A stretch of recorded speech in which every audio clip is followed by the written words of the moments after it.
दोस्तों, आज की कहानी है बहू का आत्मसम्मान।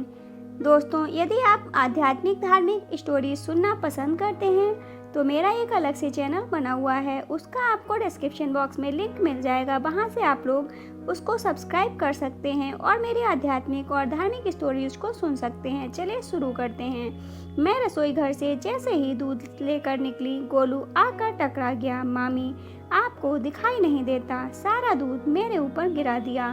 मैंने कहा, बेटा दौड़ते हुए तुम आए थे, मैं तो ध्यान से ही चल रही थी। और गोलू बेटा, आपको ध्यान से चलना चाहिए ना, अब देखो दूध गिर गया ना। गोलू, मामी झूठ बोलना आपका काम है, मेरा नहीं। सब बोलते हैं आप झूठी हो।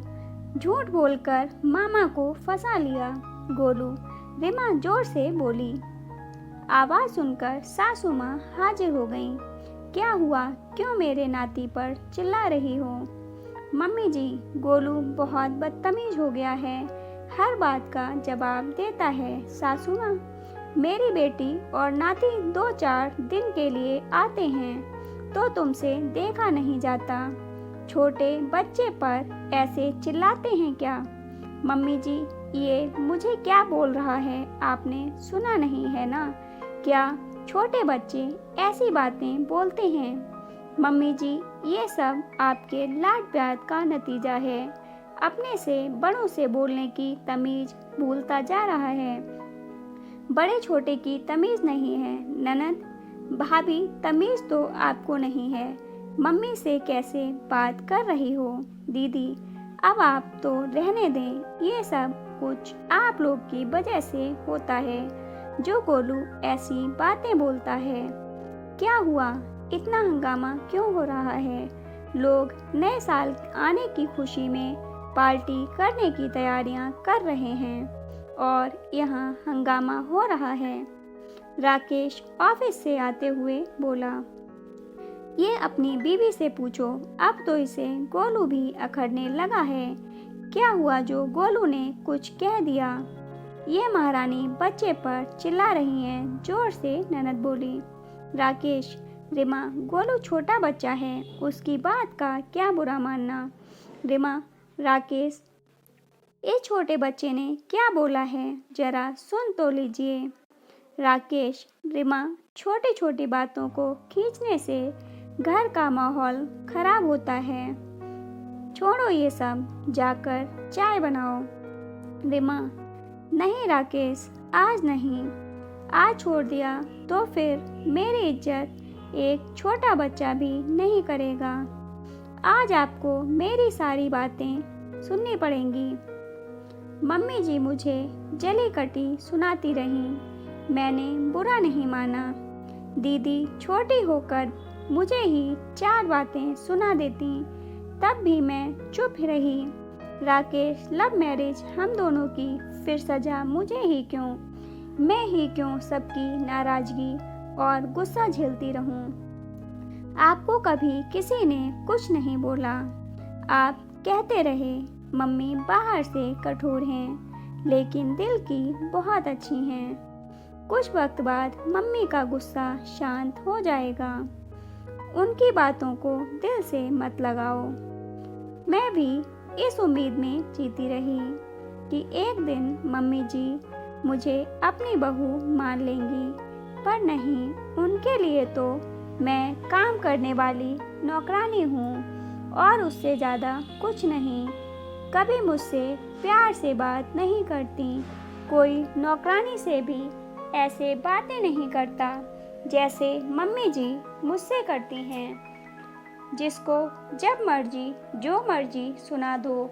मैंने सबकी बर्दाश्त की, लेकिन आज छोटा बच्चा मुझे ही 2 बातें सुना रहा है, तब भी मम्मी जी को इसमें कुछ गलत दिखाई नहीं दे रहा। उसको चुप कराने और डांटने की बजाय मुझे ही तमीज सिखा रही हैं। अब बहुत हो गया, सुना था पलट कर जवाब देना गलत है, पर सुनते रहो तो लोग बोलने की हद भूल जाते हैं। आज देख भी लिया, ये मेरी गलती है, मैं सब सुनती रही, लेकिन अब घर के बच्चे भी बोलने लगे हैं। इसलिए अब से मैं किसी की गलत बात नहीं सहूँगी। फिर कोई ये ना बोले कि बड़ों से जवान लड़ाती है। चुप रहने वाली रिमा ने आज अपने मन की सारी भड़ास निकाल दी, जो उसने कई साल से अपने मन में दबा कर रखी थी। प्यार करके शादी करना गुनाह है, तो मैंने इन सालों में इस गुनाहों की सज़ा काट ली है। अब बस और नहीं। वहाँ खड़े सभी लोग शर्मिंदा थे। गोलू जाओ, मामी से सॉरी बोलो, सासू माँ बोली। गोलू सॉरी मामी। रिमा ने गोलू को गले लगा लिया। रिमा की सास को भी अपनी गलती का एहसास हुआ। बहू मुझे भी माफ़ कर दे। इस नए साल में मैं तुमसे वादा करती हूँ कि कभी तुम्हारे मन को नहीं दुखाऊंगी और उम्मीद करती हूँ कि आने वाला नया साल बीते साल की कड़वाहट भुलाकर खुशियाँ और रिश्तों की मिठास लेकर आएगा। कहते हुए सासू माँ ने रिमा को गले लगा लिया। बाहर नए साल के जश्न में पटाखे फूट रहे थे। पटाखों की रोशनी ने सास बहू के मन में एक दूसरे के लिए प्यार और विश्वास की लौ जला दी। दोस्तों, जब तक आप दब कर रहोगे, लोग आपको दबाएंगे। इसलिए हमेशा गलत को बर्दाश्त ना करें। हमेशा अपने हक के लिए आवाज़ उठाएं।